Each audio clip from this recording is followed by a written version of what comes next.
which that we are able to identify when we observe and we write on each column, and we know that they exist, right? We know that these things exist, and it's universal. Everyone has consciousness, but not, as you see, that if you look at this, they are man, woman, cats, dogs. We differentiate everything. They're all different. But here, look at ultimate reality. They're all the same. All the same. Only rupa. The mind is nama. Rupa or nama.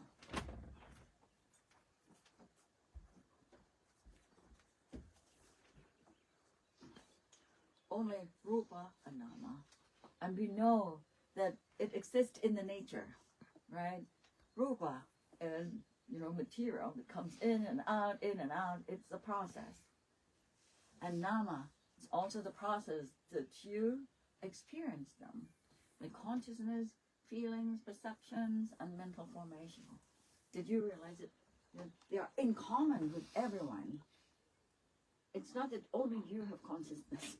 Also dogs and cats. They do have feeling.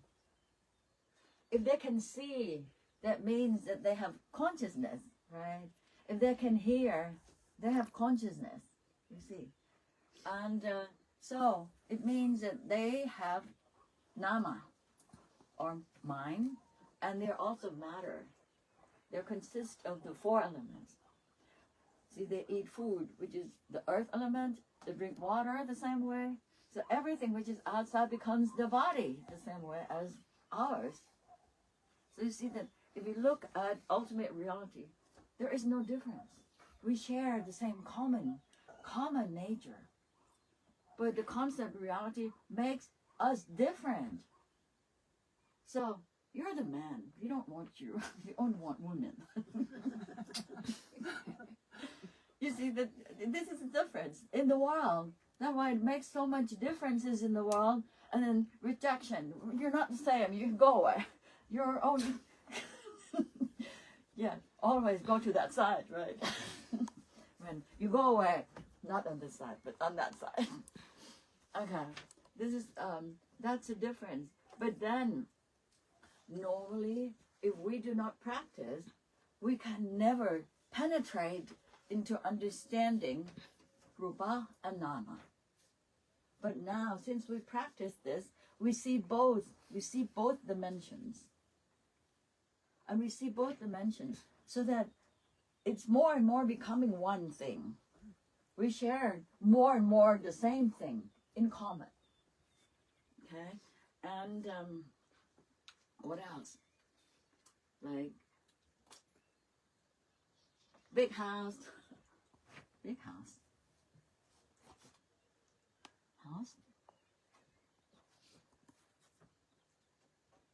Small house. What is this? Matter.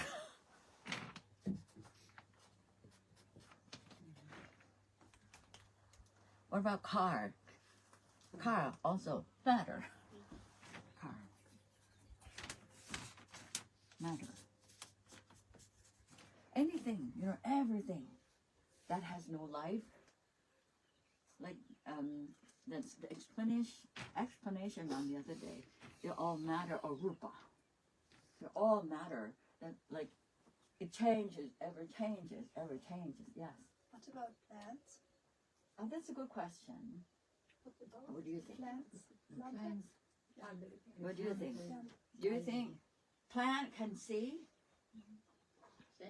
Plant can hear? A plant can feel, no? Pardon? But some plants can feel. How do you know? Do you feel it? How do you know that it can feel? The carnivore plant will eat insect, for example. Okay. And okay. if you put music, they will grow better. It is conditioned. Do you remember? We said that the whole world, everything is conditioned things. So the movement of the plant That's like it is conditioned by imbalance of the four elements. Now at this moment, since the movement is from wind, it moves. So at that moment, the wind element arises to make it move. But what's defined that plant does not have life is volition, intention. Well, you might say that it's like, we might just use the word reflex. Reflex is one thing, intention is another. What happened that it moves is more like reflex. Let's say if I hit your knee here, you start kicking. Right? Yeah, the reflex. Yes, that's like reflex. Mm-hmm. So that's not the intention. The movement is from reflex. It also exists in plants. They have such kind of thing, which is reflex. But we misunderstood that it is intention. But since we have both, we have both reflex and intention. We can understand it. But we misunderstood that plants has intention. They only have reflex. What is truly defined, whether it's it has life, it has mind or not, is if you have intention, you can move your body away because you feel this is not the proper place, it's too hot. So if it's too hot, then your first thing is like you intend to walk away from this place. So intention happens first. Oh, I better go there because this is hot. Your body moves. It moves, the intention moves your body. But the plant doesn't have this intention. That's why they die. They cannot move from this pot over to that side where there is no sun. They can't. But they can creep. They can creep, right? But they cannot move themselves, uproot it itself, and then move itself somewhere and rooted it here. That proves that they don't have intention. So it's matter. Plant is matter.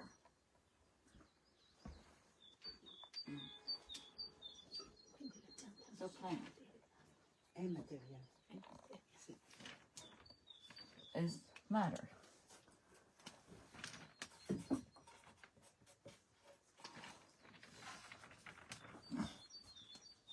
So let's say what exists in this universe, anything, just matter and mind matter. And we have both. The living beings consisted of both rupa, matter, or mind, or nama. So that's it. Now, we look at, we call it the worldly Dhamma. Toksu. Happiness? No, happiness. And suffering.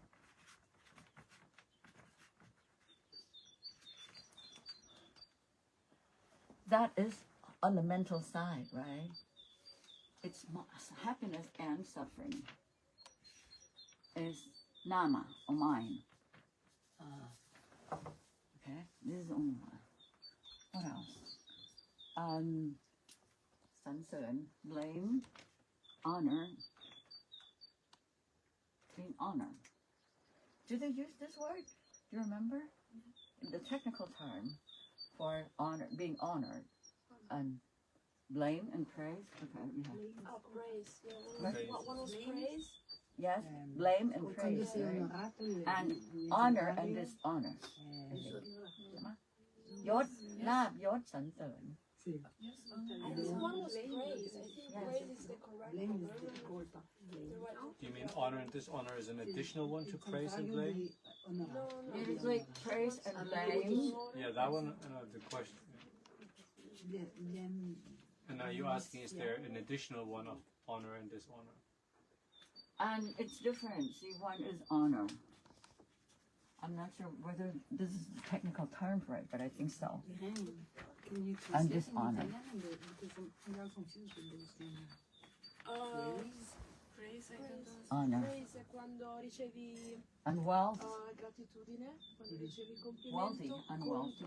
quando ricevi colpa, quando sei colpato, i due opposti, no? and no wealth. Unwealth, you use unwealth, unwealthy, or no wealth, Poverty. Poverty or poor. or poor, being in poverty. Yeah.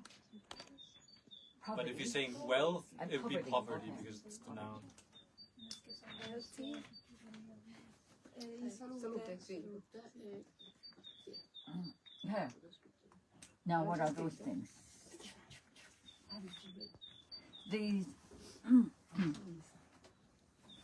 These things are considered the world Dhamma. Within this world, there are we cannot run away from happiness and suffering.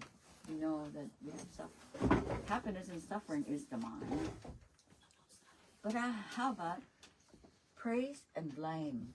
Someone praise you, oh, so good, you blah blah blah. But then the other person says, Irena is bad. So this is blame and praise. It happens all the time. What is it? When praise or blame, it comes through hearing, right? So that means what else that it comes in through you, blame or praise, can be hearing. Also perception. Yes, that's good. Like, and then once you hear it, it's the interpretation of the mind. That's perception that says, this is blame, this is praise. In fact, it's just the voice or sound. So it can be, it consists of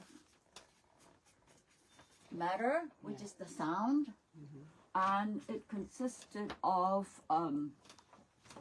consciousness, because you're conscious of the sound, and it consists of perception.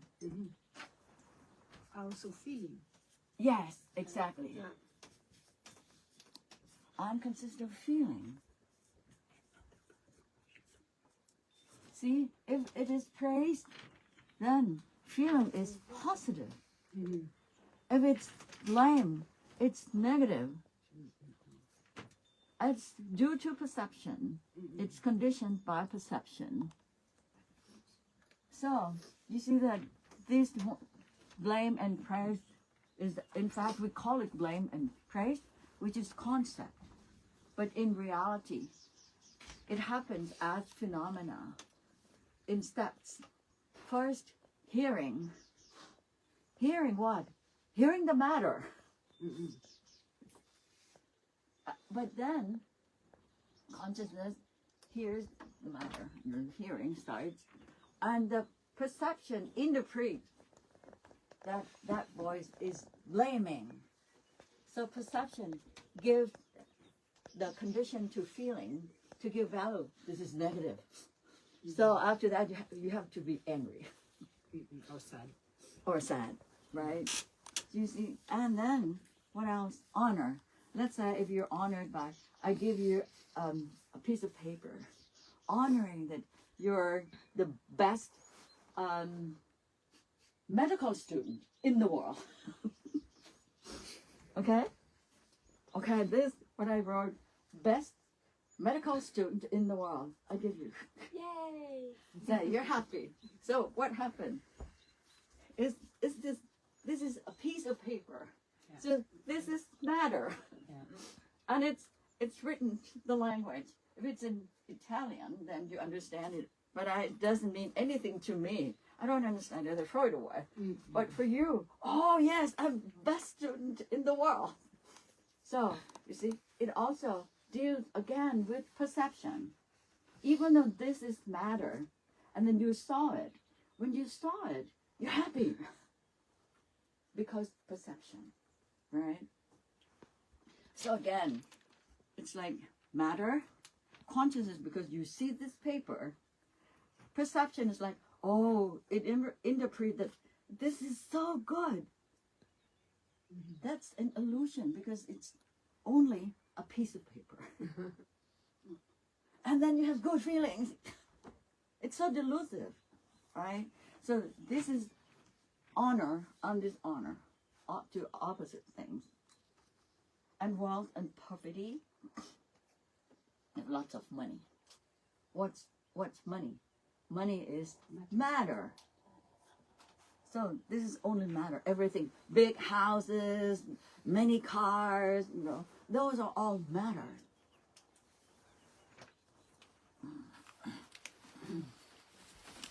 So honor and dishonor is the same thing. Matter, consciousness, perception, and feelings. And wealth. Oh, this is matter, right? Everything. Houses, all materials around you that give you comfort are matter. And poverty also matter. You have very minimum. It's not enough for you. That's poverty.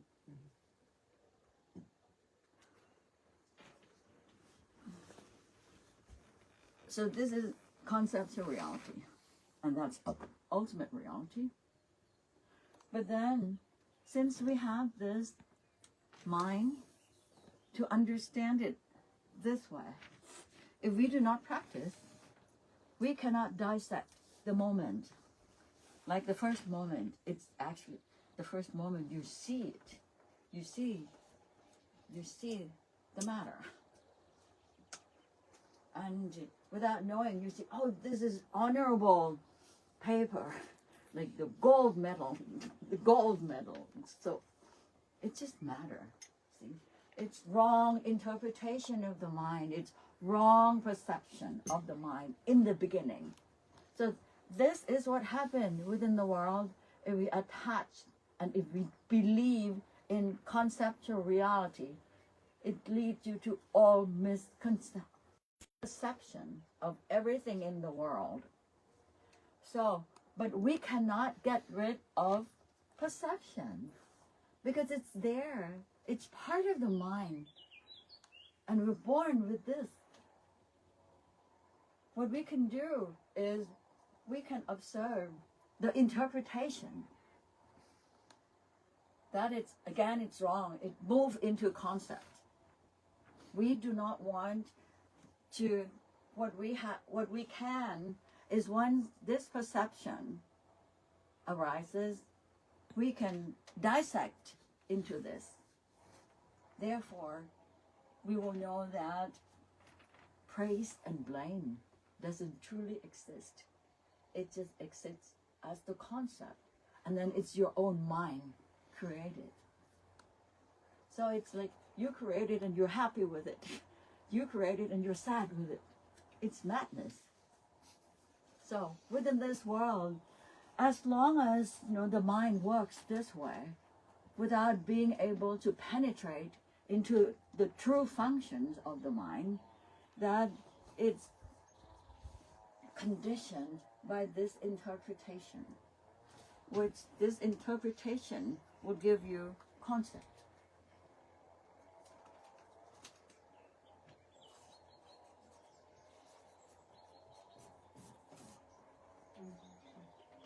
Yes. So once there's concept, it conditions the feelings. Even though this doesn't exist, but we believe in this, and it causes sorrow. I'm so disappointed that I'm not selected the best student. So just because this paper of honor is not being given to me, I didn't get any medal. I'm not the first one. I'm so sad. You see, these are the two conditioned things that exist in the mind, but exist in order that we can communicate. We cannot communicate in the way that, hello, mind matter, hello, mind matter. How are you? Did any matter, other matter goes into your mind matter already this morning? No, I mean we can. Otherwise, it's like it's crazy to communicate with this. It's for communication. But then, the reality goes along with it all the time, but we just can't penetrate into it. So it's if we're so delusive with misperception, who live in the world only with this side, lots of sorrow, uncontrollable, not understanding. So this is what's overshadowed the reality all the time. The reality is manifested in front of you, but it's overshadowed by ignorance. What in Buddhism, what we try to do is we try to penetrate into ultimate reality. If we cannot see the process of our mind by ourselves. Right now, what we try to learn is we try to see how these 5 aggregates are working together. You see, you're able to identify into this column, perception, like this. Now you know. And if you realize that the perception gives you some kind of concept, and it's conditioned the feeling, it's this. But then it arises, the concept arises, and it's gone. So it doesn't really matter to you anymore, because it's subject to arise and gone. Do you have to really believe in it? Sometimes if you have to live in the world, you have to use it. But you know that there are always 2 types of reality going together in parallel. And we know both. We use this one to live in this world, and we use this one to understand what the world truly is, so that we don't get trapped here. And then our mind can be more balanced. We have, since there are 2 coins in everything, and we can see both sides of the coin, that is right understanding. Otherwise, you're blinded all the time, living in this world. You only see this, so you walk this way. If you see both sides, you wouldn't walk this way. You walk the other way around, because you understand it. So what we try to gain, the wisdom taught is that you have to collect it through trying to understand this process and knowing that it works this way, there's no way out. And then it produces both dimensions of reality. Consciousness present to you reality. See, it's real. You see, seeing is real, hearing is real, feeling is real, touching is real, tasting is real. No one can deny it. This is real. Feeling is real, but it's being conditioned. So we can always see the linkage between feeling and perception. So once we learn this repeatedly, we won't be trapped by the tricky mind anymore. The mind tricks us all the time. And with mental formation, mental formation is like, I talked to Irena, I've heard that yesterday you got the first prize. And then, yes, we talk about the first prize, about being honored, and you're happy. I'm also happy, but she's jealous of you. She didn't want this to happen to Irena. So you see, exactly the same thing. It's just madness, truly madness. This piece of paper matters. You're happy with this piece of paper. I'm also happy with you. And with this piece of paper, nothing truly exists. She's jealous of her.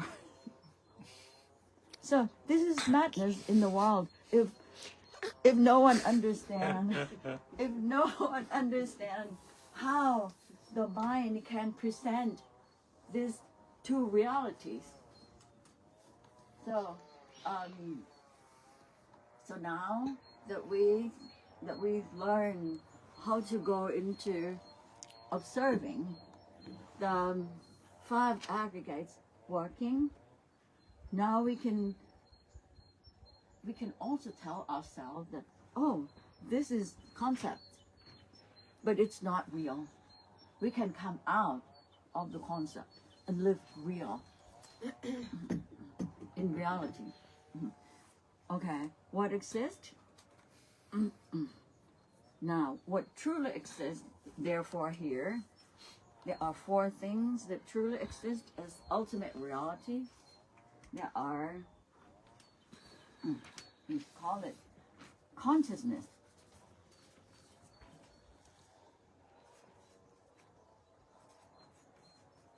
See, this is ultimate reality. We know it. Mental factor.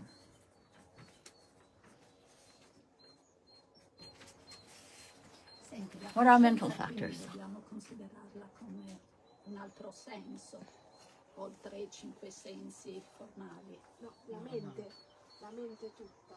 Tutta la mente, non la coscienza, no, che tutta la mente.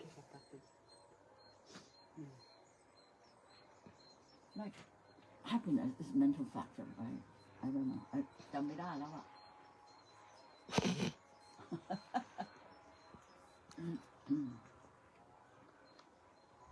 compassion. Like mindfulness.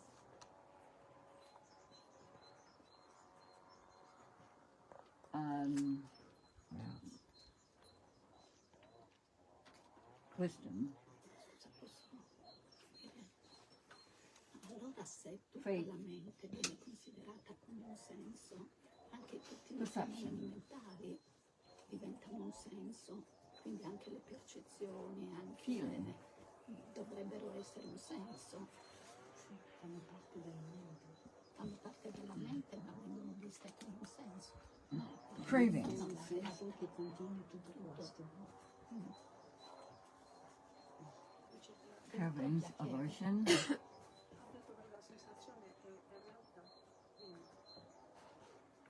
Moha, delusion. Se non se me le Jealousy. Jealousy. Jealousy. มีอะไรอีกอะที่มันเป็น on the negative side negative side of mental factors. These are examples. โลภโกรธหลงอิจฉามีอะไรอีก Laziness. Pardon? Laziness. Yeah, okay. Being tired. Okay. Laziness. There is the technical term for that, which is sloth. Sloth and torpor. You know, it's like there's this feeling like sloth in the mind. It makes you don't want to move, you don't want to do anything. It's sloth. Okay. These are some examples. Conceit.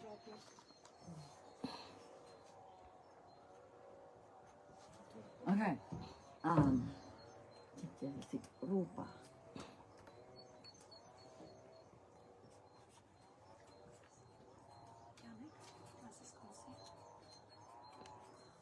And Vipana. Denkst du nicht auch ganz?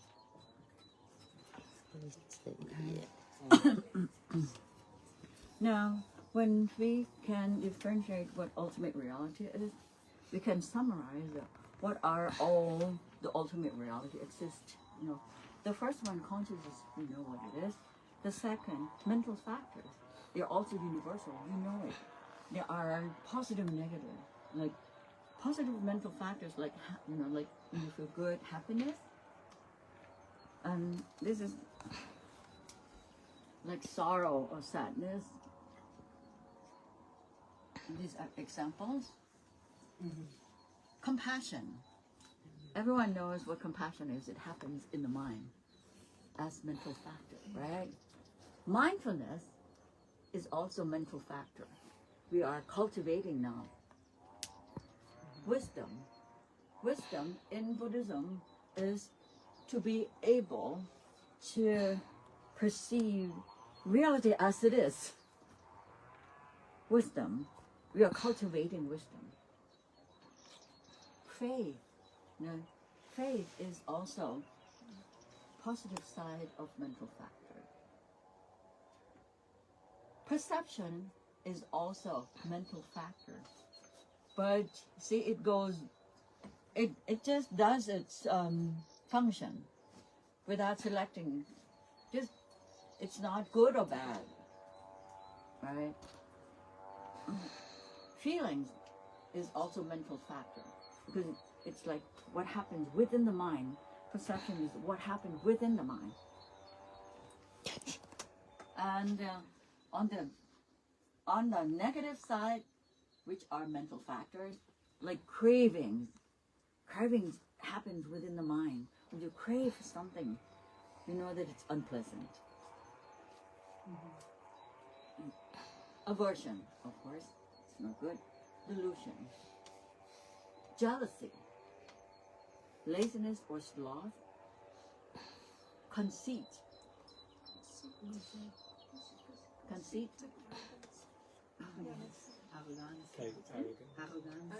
Arrogant. Yes. But conceit plays both ways.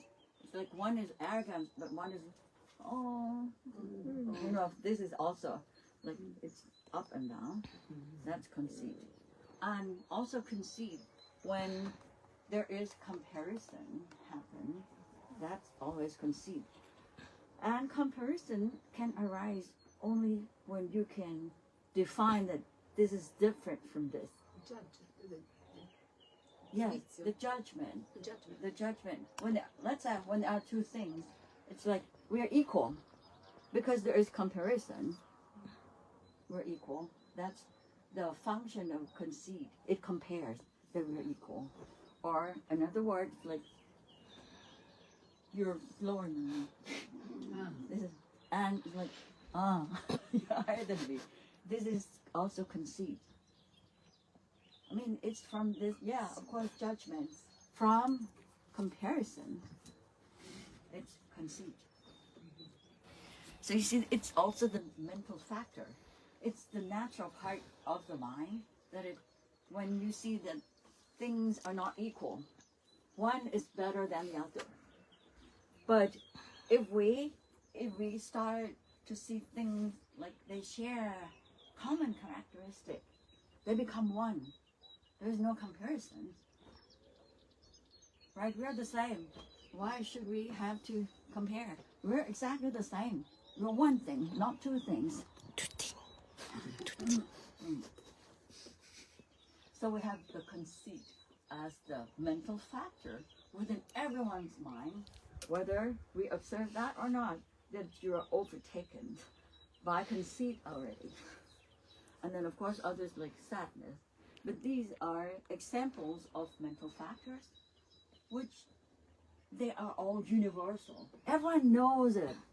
But if we do not have ability to be mindful, to be able to acknowledge them, they will already overtake all of you. You won't see it. But if you're able to observe it, you know, it's there. It cannot overtake you. And again, the only factor that can help you is mindfulness and wisdom. Yes. I wonder in my practice how if it's useful to label these things, because sometimes I have an experience and I'm like, oh, that seems like it's conceit. That seems like it's compassion. That seems like it's craving, aversion. No, there's no need to label things. But this is an example for you to be able to acknowledge something arises. Yeah. This is, you kind of like, it arises and you don't know what it is, but it gives you a kind of comparison. Mm-hmm. So now, since I gave you an example, you will understand that, when this comparison function arises, it won't give you ultimate reality. It only gives you conceptual reality. Is that something that's still beneficial to be like, oh, if I realize there's some conceit, for example, then maybe this helps me to understand it better, or is it just... So you don't take it that seriously that she's more beautiful than me. Okay. See, because this is conceit, right? Because there is comparison already. There is no such thing as beautiful.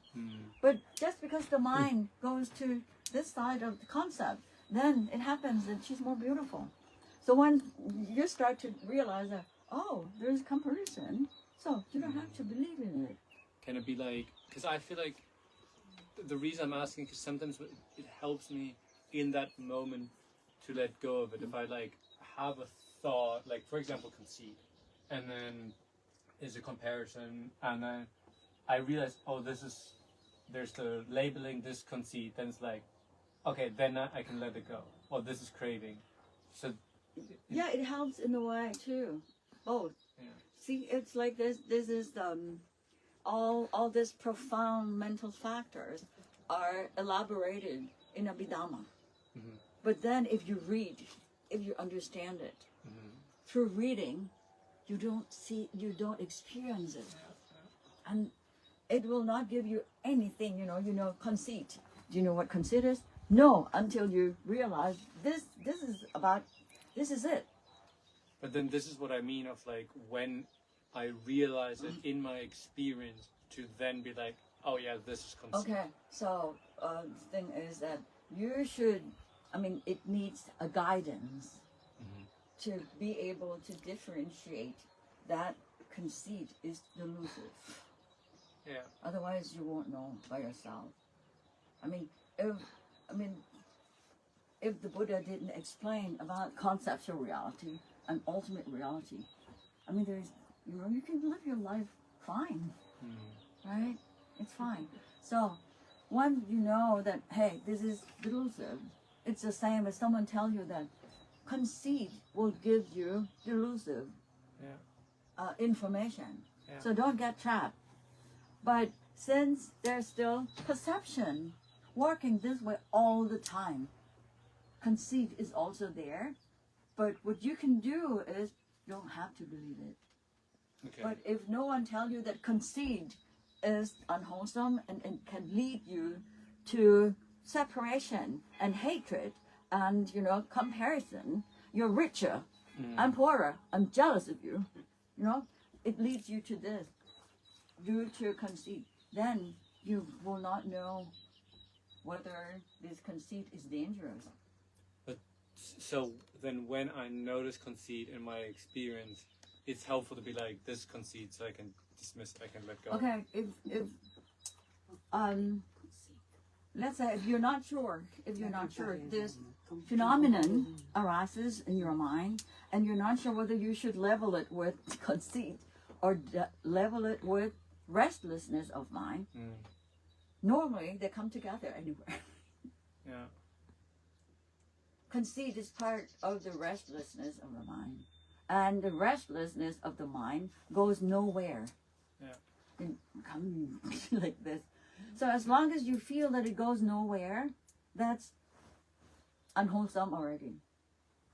So it's, let's say if you try to level something, you try so hard to come back to leveling, because you don't know which name you want to put on here.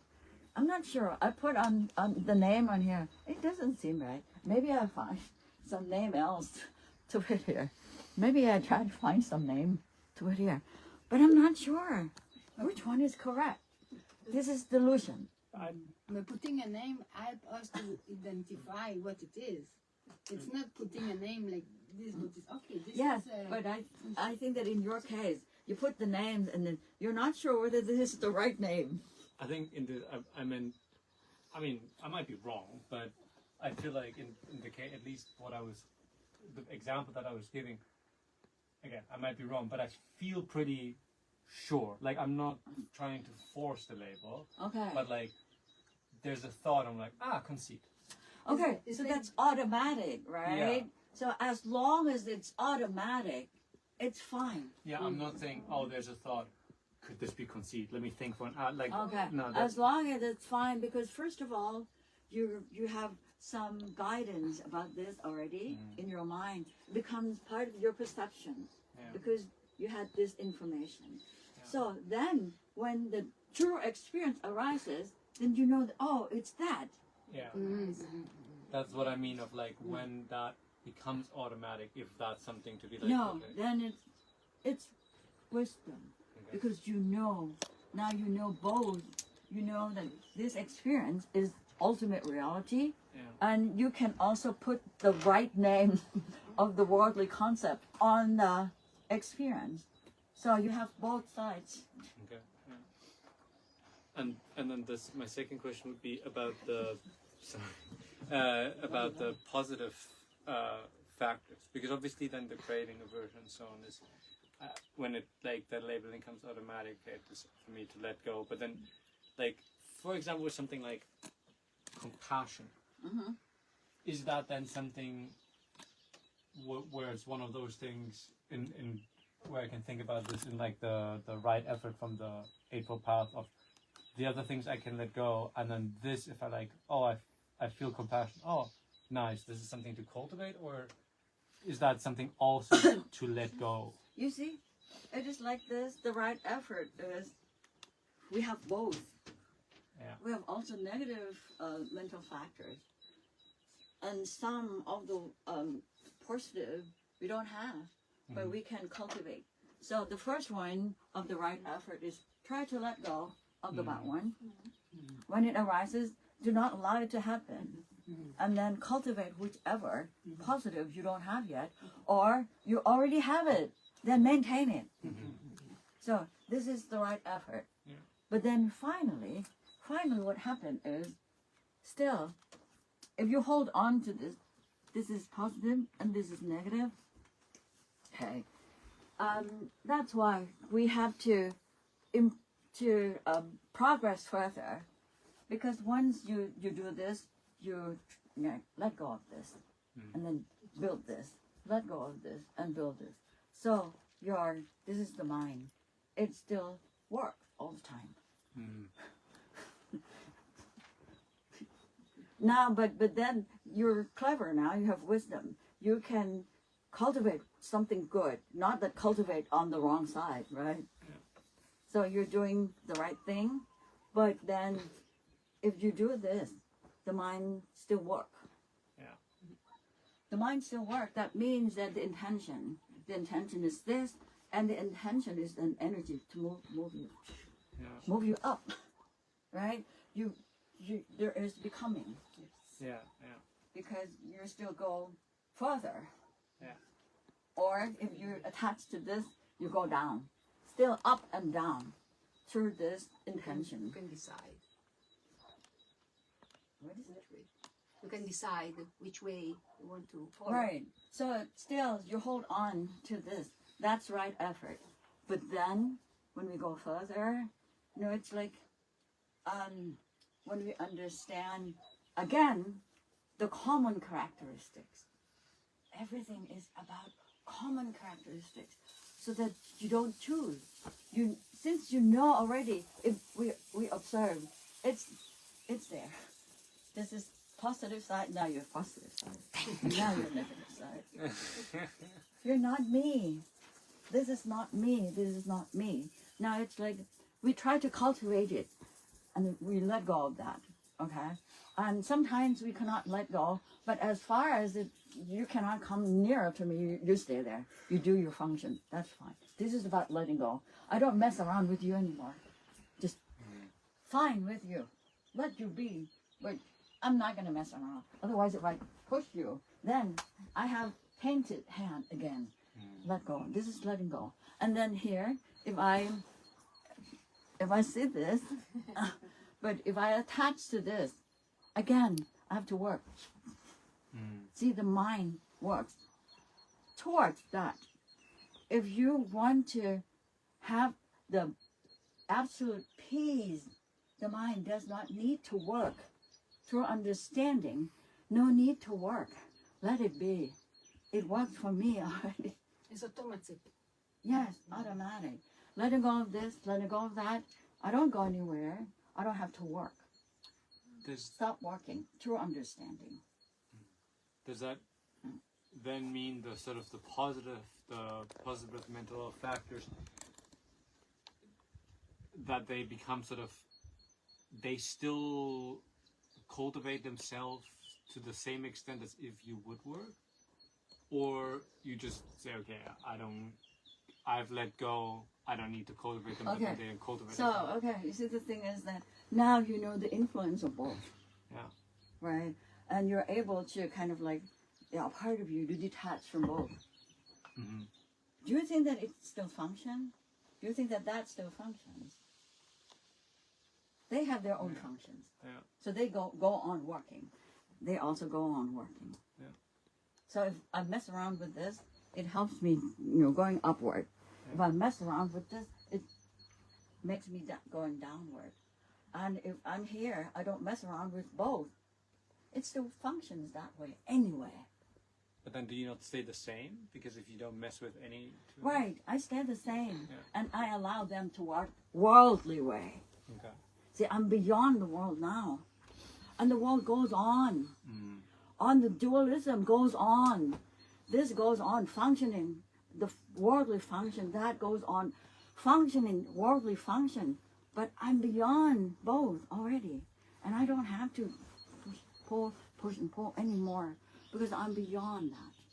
And the experience of living beyond both can happen the right moment that you detach from any of those already. You can experience it when you observe. You're only observer, but the mind cannot get the conviction that I don't have to do anything yet. only until then, hey, it's there and it's there. Why should I have still to do something? Only that very moment, then the mind gets conviction and it stops working. Working both ways. And is it then the... And that is Nibbana. And is it like the bodhisattva who still works with... Yes, Yeah, okay. they still work with this. That's why they also want to be born again and again and again. Yeah. And what they want to cultivate is only this. Yeah, yeah. They move on, but only on the very positive side. Mm.